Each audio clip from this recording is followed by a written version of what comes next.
Hello যশোরের বন্ধুরা, আসসালামু আলাইকুম। তো তোমাদের জন্য এখন যুক্তিবিদ্যা দ্বিতীয় পত্রের সমাধানটা নিয়ে এসেছি। তো দেখি আমরা এক নাম্বার যে প্রশ্নটা সেটার উত্তর কি হবে।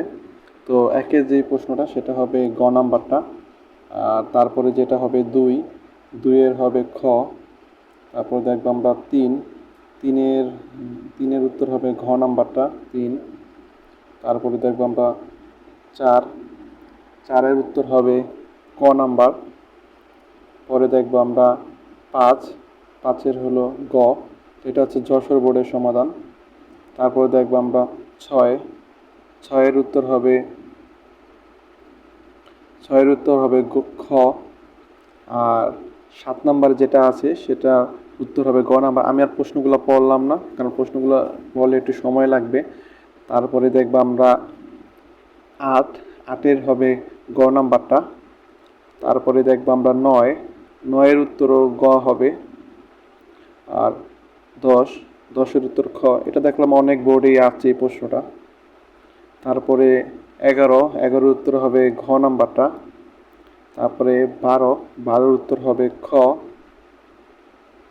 তারপরে দেখবো আমরা তেরো, তেরোর উত্তর হবে খ।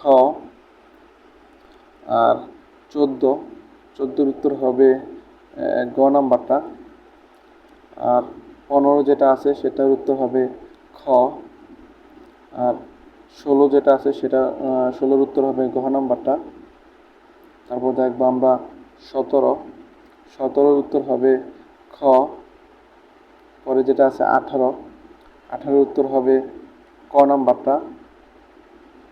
পরে দেখবো আমরা উনিশ, উনিশের উত্তর হবে ঘ নাম্বারটা।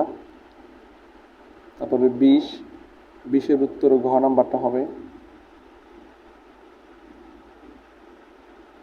তারপর দেখবো আমরা একুশ, একুশের উত্তর হবে ক।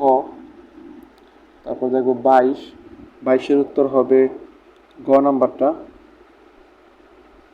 তারপরে তেইশ, তেইশের উত্তর হবে খ।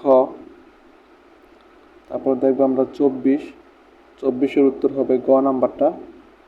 তারপরে পঁচিশ, পঁচিশের উত্তর হবে খ। তারপর দেখবো আমরা ছাব্বিশ, ছাব্বিশের উত্তর হবে ঘ নাম্বারটা। তারপরে সাতাশ, সাতাশের উত্তর হবে ঘ নাম্বারটা। তারপরে আঠাশের উত্তর হবে ক। আর উনত্রিশের উত্তর হবে ঘ নাম্বারটা। আর তিরিশের উত্তর হবে খ।